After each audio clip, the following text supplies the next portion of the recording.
हमारे TV channel ओ TV overseas television को अभी सब्सक्राइब कीजिए, घंटी का बटन दबाना मत भूलिए ताकि अहम और मालूमाती वीडियोस आप तक पहुंचती रहें।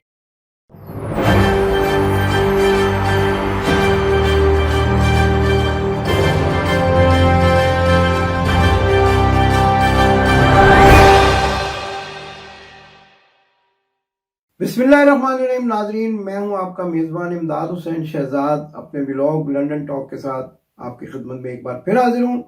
लंदन की फ़ज़ाएं दिन ब दिन सर्द होती जा रही हैं, पाकिस्तान की सियासत गर्म होती जा रही है। इस बारे में आपको अहम खबर देंगे कि लंदन में क्या खेल खेला जा रहा है और उस खेल के किरदारों को पाकिस्तान में कैसे इस्तेमाल किया जा रहा है। लेकिन इससे पहले कि अहम खबर की तरफ बढ़ें, आपसे गुजारिश है कि अगर आपने अब तक हमारे चैनल को सब्सक्राइब नहीं किया तो ये आपका चैनल है, ओवरसीज पाकिस्तानियों का चैनल है, आप इसको सब्सक्राइब करें। ओवरसीज पाकिस्तानियों के मसाइल के बारे में भी हमें बताएं और ज़्यादा से ज़्यादा दोस्तों को हमारी वीडियो शेयर करें ताकि बर वक्त और सही मालूमात आप तक पहुंचती रहे। नाज़रीन, मैंने जैसा कि आगाज़ में कहा कि लंदन से आपको बड़ी खबर ये दे रहे हैं कि पाकिस्तान की सियासत के मोहरों को कौन चला रहा है और उसके लिए पैसा पहले तो वहां से यहां आया करता था, अब यहां से वहां कैसे जा रहा है। नाज़रीन, जैसा कि आप जानते हैं कि इसी तरह के दिनों में जबकि पाकिस्तान में डेंगू अरूज पर था, एक शख्स अचानक बीमार हो गया। अचानक उसके प्लेटलेट्स गिरना शुरू हो गए और कभी बढ़ना शुरू हो गए।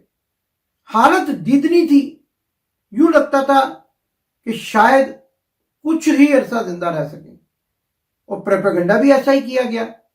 और फिर आपने देखा कि किस तरीके से अदालतों को, इंसाफ के निज़ाम को और हुकूमत पाकिस्तान को बेवकूफ बनाया गया।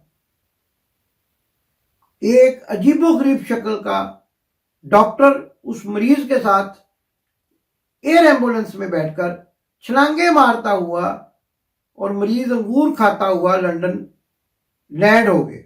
और ड्रामा क्या किया गया, जैसे लंदन लैंड हुए आपने देखा होगा कि चेहरे पर ऐसे तासरात जैसे किसी को पहचान ही नहीं रहे। लेकिन कतर एयरवेज के मैनेजर को नाम लेकर पुकारा और उसके बाद तो फिर कई लोगों को पुकारते चले गए और आजकल रोजाना की बुनियाद पर मीटिंग्स भी करते हैं। जी हाँ, मैंने इतनी लंबी तहमीद बांध दी, लेकिन आप तो सब जानते हैं कि मैं बात जब भी किया करता हूं तो उस जैली बीमार की बात करता हूं जो मियां बीमार शरीफ के नाम से पाकिस्तान से फरार होकर लंदन में मुकीम है। पेट में मरोड़ उठ रहे हैं, दर्द हो रहा है, पाकिस्तान की आवाम का दर्द, चीनी महंगी और खुद की 16 मिलें चीनी की। एक चवानी की आवाम को खुशखबरी नहीं दी कि हमारी ही मिलों से आप हमारा नाम लेकर और मियां नवाज शरीफ को सेहत की दुआ देकर चीनी मुफ्ती ले जाएं, एक महीने के लिए ले जाएं, एक दिन के लिए ले जाएं। कुछ नहीं किया, मरोड़ उठ रहे, मरोड़। रोजाना बेचारे इनोसाल्ट पीते हैं, फिर वो मरोड़ कम होते हैं जो पाकिस्तान के गरीब अवाम की मोहब्बत में उठ रहे हैं। हट्टे कट्टे,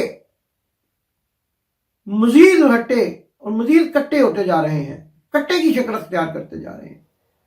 और आपने देखा कि इनके साथ एक और बीमार भी होते हैं, वो भी जैली बीमार, उनके बारे में कल प्रोग्राम करूंगा। वो भी जैली बीमार बन गए थे, उस बिस्तर पर लेट गए जिस पर कैंसर के मरीज लेट। Oh my God. और आजकल मटर गश्त करते हैं लंदन की सड़कों पे। वो पूरा प्रोग्राम कल आप देखिएगा कि उसमें मैं क्या बात करने वाला हूँ। जी हाँ, मैं इसहाक डार की बात कर रहा हूँ। इसहाक डार भी बीमार और मियां बीमार शरीफ भी बीमार, लेकिन पाकिस्तान की सियासत में बड़ा किरदार अदा कर रहे हैं। भाई, अगर आप इतने ही परेशान हैं पाकिस्तानियों के बारे में, पाकिस्तान की कौम के बारे में, तो आप चले जाएं और वहां जाकर अवाम के मसाइल को हल करें। लेकिन आप तो अवाम के लिए मसले पैदा करेंगे। आज आपकी ही की हुई मुसीबतें जो हैं वो पाकिस्तान की अवाम भुगत रही है। جو गांठें आपने लगाई थी आज दांतों से खोलनी पड़ रही हैं। आपकी करतूत और आपके जैली ड्रामों की वजह से और नौसरबाजियों की वजह से पाकिस्तान की आवाम आज मुश्किलात का सामना कर रही है। अब आप जरा बताइए, वहां से आना तो आसान था, उनको तो धोखा देने के लिए आपने जाली मेडिकल सर्टिफिकेट बनाए, यहां से जाने में क्या प्रॉब्लम है? लेकिन आप तो वीजा एक्सटेंड करवा रहे थे। पाकिस्तान के अवाम के मरोड़ तो बहुत उठ रहे हैं, रहना लंदन में चाहते हैं, हुक्मरानी लंदन से बह के करना चाहते हैं। और जैसा कि मैंने आपको नाज़रीन बताया कि पैसे भेज रहे हैं पाकिस्तान में हुकूमत को डिमोरलाइज करने के लिए और गिराने के लिए, डिरेल करने के लिए पैसा लगा रहे हैं। अब आप पैसे चले, हम ये भी मान रहे हैं, इन्वेस्टमेंट क्यों कर रहे हैं जी? आप इतनी बड़ी इन्वेस्टमेंट फिर कर रहे हैं लूटमार के लिए, क्योंकि लूटा जा सके, फिर जाके लूटा जा सके, अवाम को बेवकूफ बनाने की कोशिश कर रहे हैं। और वहां पर मुख्तलिफ ग्रुपों को उकसा रहे हैं हुकूमत के खिलाफ। अच्छा, आप मुझे ये बताइए मियां बीमार शरीफ साहब, आपको याद है नाज़रीन, ये मेरी एक तस्वीर भी देखिएगा, मेरे सामने बैठे हुए, बिल्कुल सामने, और मैं मोहतरमा बेनज़ीर भुट्टो के पीछे खड़ा हूं और मियां नवाज शरीफ मेरे सामने बैठे हैं। इसमें और भी लोग मौजूद हैं, अभी आपको ये तस्वीर दिखाती है हमारी टीम जी। तो आपने तस्वीर देखी, ये मिसाके जमहूरियत साइन हो रहा है लंदन में। आपने तो मिसाके जमहूरियत साइन किया, बेनज़ीर भुट्टो ने भी किया, दोनों पार्टियां जाके मुकर गई। आपने तो काला कोट पहन लिया और आप बेनज़ीर भुट्टो की हुकूमत के खिलाफ सुप्रीम कोर्ट में खड़े हो गए जाके, और बेनज़ीर भुट्टो ने भी कुछ, पाकिस्तान पीपल्स पार्टी ने भी कुछ कम नहीं किया आपकी हुकूमत को गिराने में, मिसाके जमहूरियत साइन करने में। जबकि आपने दोनों ने ये दस्तखत किए थे कि अब सियासतदान जहां भी जमहूरियत को खतरा महसूस करेंगे सीना सपर हो जाएंगे, इकट्ठे हो जाएंगे, लेकिन आपने तो कुछ नहीं किया। हाँ नाज़रीन, एक बात जरूर याद रखिएगा कि किया किसने अमली तौर पर मिसाके जमहूरियत पर अमल? उसी एस्टेब्लिशमेंट ने जिसको ये जमहूरियत को डिरेल करने का ताना देते हैं। गुज़श्ता 3 हुकूमतें चला दी उसी एस्टेब्लिशमेंट में, 5-5 साल पूरे होने दिए, पीपल्स पार्टी को भी 5 साल पूरे होने दिए। ये तो आपके अपने करतूतों की वजह से आप कामा केस में फंस गए, आप पनामा केस में फंस गए और फिर आप भाग गए। भाई जमहूरियत पसंद है, मिसाके जमहूरियत साइन किया है, वहां रहे, सियासत करें, जमहूरियत की हिफाजत करें, वोट को इज्जत दें। लेकिन आप वोट को धोखा देकर यहां आ गए 4 हफ्ते के लिए। 4 हफ्ते के लिए तो किसी दफ्तर का मुलाजिम भी छुट्टी लेकर जाए तो वो वापस ना आए तो उसको निकाल दिया जाता है। आप क्यों दोबारा उस दफ्तर में दाखिल होना चाहते हैं जिसके लोगों को आप धोखा देकर आए? और जो मैं अभी आपको बात बता रहा था, कितनी दिलचस्प है कि एस्टेब्लिशमेंट ने आपके किए हुए मुआहदे की लाज रख ली। आपने तो अपने मुंह पे कालक मार ली, लेकिन आपके मुआहदे की लाज जो है वो एस्टेब्लिशमेंट ने रखी, जो आपने और मोहतरमा बेनज़ीर भुट्टो ने किया था, जो यहाँ लंदन में रहमान मलक की राजगाह में वहां मौजूद हो, आपने तस्वीर में देखा, दस्तखत हुए थे। आपने तो फाड़ के उसको गद्दी की टोकरी में फेंक दिया, कोई अमल ही नहीं किया। लेकिन एस्टेब्लिशमेंट ने कहा कि नहीं नहीं नहीं, ये सियासतदानों ने अवाम से वादा किया है, हम इसको पूरा करेंगे, और उन्होंने पूरा किया। आप अब भी क्या कर रहे हैं? आप मिसाके जमहूरियत के खिलाफ जा रहे हैं, आप एक बनी बनाई हुकूमत को गिराने की कोशिश कर रहे हैं, उसको मुद्दत पूरी नहीं करने दे रहे। क्या नौसरबाजियां हैं मियां साहब जो आप चला रहे हैं?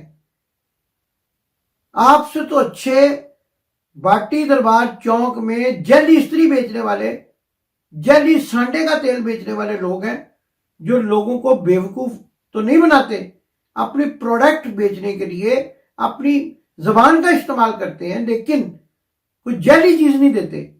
आप तो पाकिस्तान की आवाम को धोखा दे रहे हैं, मिसाके जमहूरियत की बात करके जमहूरियत के खिलाफ चल रहे हैं, और फिर कहते हैं हम जमहूरियत बचाने आए हैं। तो क्या इमरान खान की पार्टी जो है वो पाकिस्तान की सियासी पार्टी नहीं है? वो किस तरह से, क्या वो अवाम के वोटों से जीतकर नहीं आए हैं? आप उनको सिलेक्टेड का ताना देकर आप उस पर एक جو ہے وہ طنز کے تیر برسا کر آپ جمہوری حکومت کو گرانا چاہتے ہیں. میثاق جمہوریت جو ہے اس پر عمل درآمد کرانا آپ کی ذمہ داری تھی، لیکن جس ادارے کو آپ گالیاں دیتے ہیں وہ آپ کا محافظ بن کے آپ کے پیچھے کھڑا ہو گیا. اب پھر بھی اس کو گالیاں دیتے ہیں. وطن کا بھی محافظ ہے، قوم کا بھی محافظ ہے، اور آپ کے اور بینظیر بھٹو کے کیے ہوئے میثاق جمہوریت کا بھی محافظ ہے. اور اس میثاق جمہوریت کے نام پر جتنا مال آپ نے اور آصف علی زرداری نے بنایا، اور آپ دونوں جو ہے وہ لوٹ مار کر کے فرار ہو گئے. ایک بیمار ادھر ہو گیا، ایک بیمار ادھر ہو گیا. میثاق جمہوریت کو تو آپ بیمار چاٹ کر کھا گئے. آپ کی بیماریوں نے میثاق جمہوریت کا بیڑا غرق کر دیا. لیکن آفرین ہے اسی اسٹیبلشمنٹ پر کہ جس نے اس کی حفاظت کی اور آج بھی کر رہی ہے. اور ابھی بھی وہ چاہ رہے ہیں کہ یہ موجودہ حکومت بھی اپنی مدت پوری کرے، لیکن آپ نہیں چاہ رہے. جمہوریت کے مامے نہیں چاہ رہے، جمہوریت کا پپھڑ آصف علی زرداری نہیں چاہ رہا. لیکن آپ اس جمہوریت کے جو مامے بن رہے ہیں نا، آپ نہیں چاہ رہے جمہوریت بچے. جمہوریت کے قاتل ہیں آپ، قاتل. جمہوریت کے، ڈیموکریسی کے، آپ انگلش میں کہہ دیتا ہوں تاکہ انگلش سمجھنے والے دوستوں کو بھی پتہ چلے کہ آپ ڈیموکریسی کے قاتل ہیں. ڈیموکریسی، سیاستدانوں کا فرض ہے جمہوریت کو فروغ دینا، حکومتیں گرانا نہیں. آپ نے چھانگا مانگا میں بھی یہی کام کیا، اور اب آپ لندن میں بیٹھ کر بھی وہی پلان بنا رہے ہیں، گھوڑے خریدنے کا پلان. آصف علی زرداری تو گھوڑوں کو مربے کھلاتا تھا، آپ گھوڑوں کے خریدار ہیں. پاکستان کی سیاست کا پیچھا چھوڑ دیجئے، پاکستان کی عوام کا پیچھا چھوڑ دیجئے. مشکل حالات ہیں، پاکستان کی عوام خود فیس کرے گا. آپ کون ہوتے ہیں؟ آپ تو بھاگے ہوئے ہیں، مشکل میں چھوڑ کے آپ بھاگے ہوئے ہیں. آپ کے ارد گرد کھڑے کتنے لوگ ہیں؟ آپ نے خود کہا سارے چور آپ کے ارد گرد کھڑے ہیں. آپ نے خود کہا، میں تو نہیں کہہ رہا، سب بھاگے ہوئے ہیں. خدا کا واسطہ ہے پاکستان کی عوام پر ترس کھائیں، اپنے نیلے پیلے کالے منہ لے کر کہیں دور دفع ہو جائیں. یہاں سے لندن سے بھی کہیں دور دفع ہو جائیں، جہاں سے پاکستان کی عوام کو آپ کی بدبو بھی نہ آ سکے، جو آپ کے غیر جمہوری ذہنوں سے ہر وقت اٹھتی رہتی ہے، اور آپ پاکستان میں جمہوری قوتوں کو نقصان پہنچانے کے پلان بناتے ہیں اور پیسہ خرچ کرتے ہیں. پاکستان زندہ باد کے نعرے کے ساتھ پروگرام کا اختتام کروں گا. ناظرین، پھر ملاقات ہوگی. پاکستان زندہ باد. آپ نے ابھی تک ہمارا چینل سبسکرائب نہیں کیا تو ابھی سبسکرائب کریں اور بیل آئیکن کو کلک کر کے ہماری لیٹسٹ ویڈیوز کے بارے میں اپڈیٹ جانیں.